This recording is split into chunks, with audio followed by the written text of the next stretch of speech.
Hello everybody and welcome back to another video. Today I will be reviewing one of the world's most popular games, Fall Guys. Let's see how it goes. Earlier this month on August 4th, Fall Guys was released for anyone to play on Steam for $20. I'm just gonna be honest, if you haven't heard of Fall Guys yet, I guess you've been living under a rock for the past month. In Fall Guys, you get to create your character from the ground up using various unique items to create your character. A few weeks back, I was kind of just browsing YouTube, and I clicked on a video about Fall Guys, and I watched it, and I was immediately interested. Then, a short time later, I decided to pick the game up, and I have been playing it ever since. I honestly enjoyed playing this game so much that I was inclined to make an interview, something that I've never thought about doing for any other game rather than Fall Guys. I don't know why I like this game so much, but it's such a simple concept, but it pulls it off so well. The game has a lot of charisma, and it's really good for what it's worth. I know what you might be thinking. This looks like a relaxing little game that you could just play with your friends and have fun. No, to put it shortly, this game will keep you on your toes, and it will ruin friendships, just gonna let you know. When I say that, I really do mean it in a good way, because this game will keep you locked on 100% of the time. There are some things that have happened to me in this game that I still want to pull my hair out about. You wouldn't even believe how fast the tides could turn in this game, but it is unbelievable. I honestly think this is what makes the game so addictive, because literally any small adjustment to your gameplay, anything that you do, could affect the game. Okay, so the game mode is Tails, and the object of the game is to keep the tail on you whenever the clock turns 0, and you will win, and you'll advance on to the next round. If you don't have a tail by the end of the round, then basically you're eliminated and you get to play a new round or customize your skin, whatever. But you know how I was saying that the tides could turn so quickly? You wouldn't even believe what's about to happen. Okay, just so you know, you don't immediately get eliminated whenever your tail gets taken away. Basically, I had my tail, and the clock was at 1 second, and I jumped. This dude without a tail comes out and gets my tail the second before the game ends. He grabs my tail, and then I'm pretty much instantly eliminated because the game ended the second he took my tail. If I were to have just slightly moved to the side, I would have won this game and possibly moved on to the next round and won the game in total.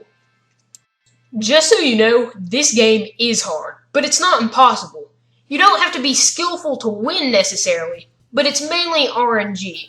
So really, anybody could win this game, with the proper motivation, that is. Now when I say this, I do not mean whatsoever that skill is not a big part of the game. I actually happen to believe that skill is a very important part of this game. But skill in this game is very different than most other games today. Skill in this game is less about getting miles and miles ahead of the other players, but finding neat ways to use the obstacles to your advantage. For example, right here, I'm using the obstacle as the windmill pieces to get farther ahead of my opponents rather than be knocked back. This is something very small that definitely does get me ahead of other players, but it doesn't necessarily make me a god at the game. What makes this game easy for anybody to play is the fact that you can just hop into a match and win if you get ahead of the other players.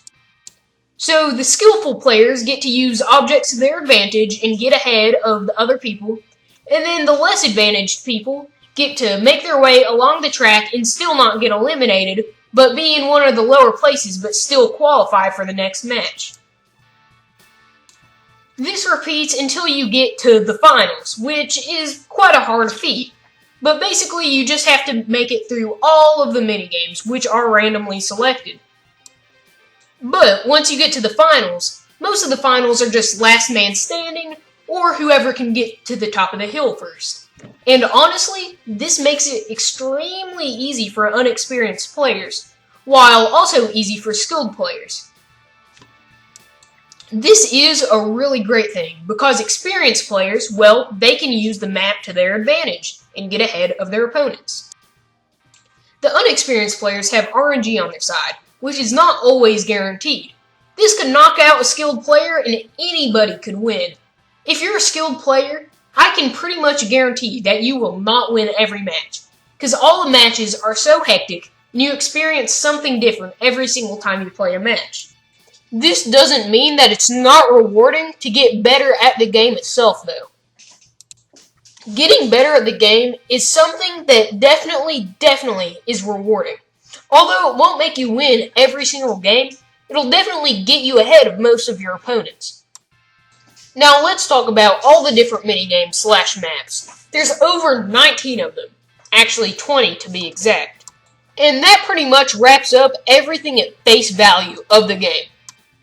And now we have to get into the infamous in-game purchases. Now I cannot be happy enough when I can say that Fall Guys is one of the best games today about in-game purchases. First of all, the leveling system is much like the Battle Pass from Fortnite and most games nowadays. And, get this, the Battle Pass is 100% free. If you want the full game experience, you do not need to spend 1 penny on this game, and that is amazing. Crowns you unlock through the Battle Pass and also by winning games. Every time you win a game, you get 1 crown. I found 0 ways to actually purchase these crowns, which is honestly really good. Everything you get in the game, you work for. Now, Kudos, on the other hand, is another form of currency. And unlike other games, you don't have to spend money on it. Every game, you get a pretty decent amount of them. So honestly, you would never need to spend 1 penny on this game. Now, Kudos are a semi-reasonable thing to buy. Now, playing the game and getting them yourself is super easy, so there's no reason to buy them unless you just don't want to work for them. And it is a super fair trade-off, if I'm being 100% honest. The duck skin that I'm wearing right now in this game, I actually purchased with Kudos from just playing the game for, I don't know, about 1 hour and getting enough Kudos to purchase it. Is a super fair trade-off. But really, will this game surpass the test of time? If I'm being honest, I think it will, but only under a few circumstances. I think if this game is going to surpass through the top charts for the next few months, I think it's going to be needed to consistently update. But past that point, I really don't know. I don't know how this game is going to continue making money, because yes, you can buy Kudos, but you really don't need to. And maybe just the flat price will give them enough money to continue updating the game. But I really hope that they don't have to resort to making the Battle Pass cost money. Although I could see why they might have to do that, just because they will need money to continue making updates and having people work at their offices. But this is just still the first month that it's been out to the public, and it really depends on if streamers continue picking this game up and streaming with it. But other than that, I guess that'll have to be just about it for the video. Now, I 100% recommend this game.